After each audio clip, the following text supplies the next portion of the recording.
ఒకసారి అవి కూడా చూసి వచ్చేస్తాను. ఈరోజు మీరు చెప్పారు, మేము కూడా చెప్పాను. ఆల్రెడీ ఇప్పుడే జస్ట్ నాకు మీ ముందు వస్తున్నప్పుడు మెసేజ్ వచ్చింది. ఏ మెసేజ్ వచ్చిందంటే ఈ రోజు నుంచి మన దసరా అయినంత వరకు ఎక్కడ కూడా ఎంక్రోచ్మెంట్ చేయొద్దు.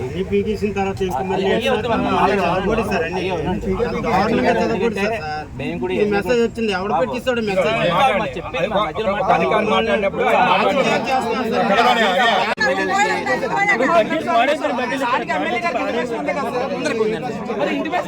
మాట చెప్పలేదు మీకు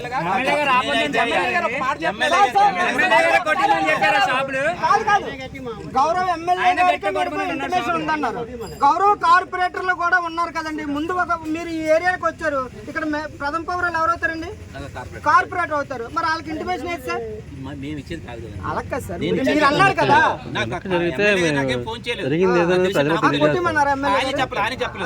కొట్టమని చెప్పలేదు, కొట్టమని చెప్పలేదు. అంటే ఇలా ఓట్లేసేందుకు వీళ్ళు ఏమీ చేయొద్దు సార్. మేము అనేది కార్పొరేటర్ ఇంటిమేషన్ లేదు, అది కరెక్ట్ కాదు సార్. అది సార్ ఆలోచన చేయాలి. మీరు చేయాలి. పండుగ అయిపోయిన తర్వాత కూడా మీటింగ్ పెట్టాలి సార్. మీటింగ్ పెట్టిన తర్వాత అలాగని మళ్ళీ మా పై అధికారి చెప్పి సార్ అది మాత్రం లేకుండా చూడండి అని చెప్పి మమ్మల్ని తీసుకెళ్లి ఒక విధానంలో వెళితే అప్పుడు ఏదో తెలుస్తుంది తప్ప మేమేమో మెడలు ఇచ్చేస్తామో, మేము కార్డులు ఇచ్చేస్తామో మీరంటే ఎవరికి కార్డులు ఇచ్చేస్తారు? మీ కూటమి ప్రభుత్వంలో మీ కూటమి ప్రభుత్వంలో ఉన్న వాళ్ళకి ఇచ్చుకోవడానికి ఈ రోజు మీకు ఓట్లు వేసిన వాళ్ళు రోడ్డు పడేస్తారా? ఇదేనా మీరు ఆ రోజు ఎలక్షన్లో మీరు వాళ్ళకి ఇచ్చిన హామీ? జగన్ను మించానంటే ఈ రోజు వాళ్ళు ముంచేసే విధంగా ఈ రోజు మీరు చేయడం కరెక్ట్ కాదు.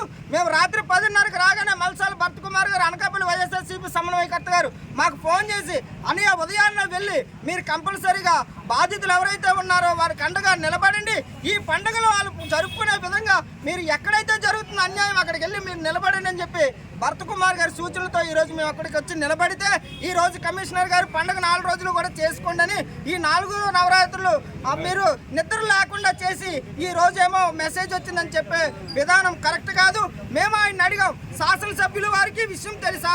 ఎందుకంటే ఎంతో అభిమానంతో అనకాపల్లిలో ఉన్న ప్రజలందరూ కూడా మంచి వ్యక్తి, చాలా మంచి వ్యక్తి, చాలా ఉన్నతమైన విలువలు కలిగిన వ్యక్తి ఈ రోజు మా కొనతాల రామకృష్ణ గారు అని చెప్పి భారీ మెజారిటీతో 65,000 పైన మెజారిటీతో ఈ రోజు వాళ్ళకి ఓట్లు వేశారు. మరి అయ్యా మీరు గుర్తించారా?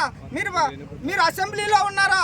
మేము స్టడీ టూర్లో ఉన్నా సరే మేము ఫాలో చేసి అధికారులు మేము చేస్తే లిఫ్ట్ చేయలేదు.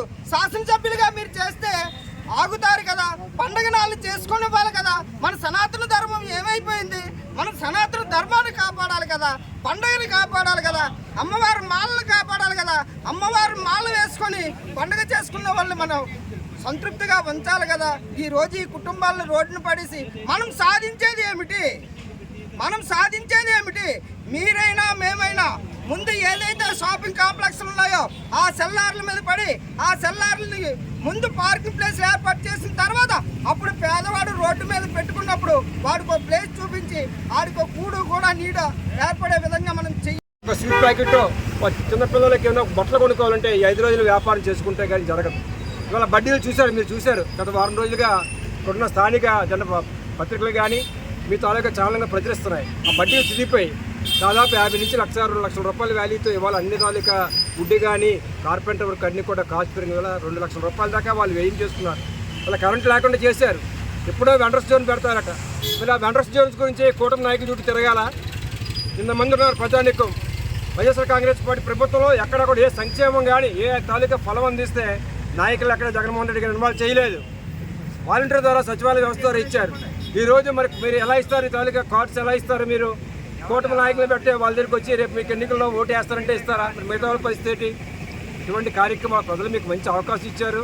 దీన్ని సద్వినియోగం చేసుకొని ప్రజలకు చేయండి, ఆక్రమణ తొలగించండి. కానీ నాకు ప్రక్రియ ప్రారంభించాలి. ఏమన్నా వాళ్ళకి నోటీస్ కలిసి ఒక 1 రోజు సమయం ఇచ్చి బాబు ప్రక్రియ ఉంది, క్లీన్ గ్రీన్ భాగంగా పై అధికారుల ప్రకారం మేము చేస్తున్నాం కాబట్టి కొంత సమయం వాళ్ళకి ఇచ్చుంటే బాగున్నది. కానీ ఎటువంటి సమస్యలు లేకుండా మన దేశ పౌరులు మీరందరూ మీకు ఓటేశారు అంటే మన వాస్తవంగా ఇంత మెజార్టీలు ఎలా వచ్చాయంటే చాలామంది అనకారులు ప్రజానికి ఓట్లు వేస్తే మీకు వచ్చాయి.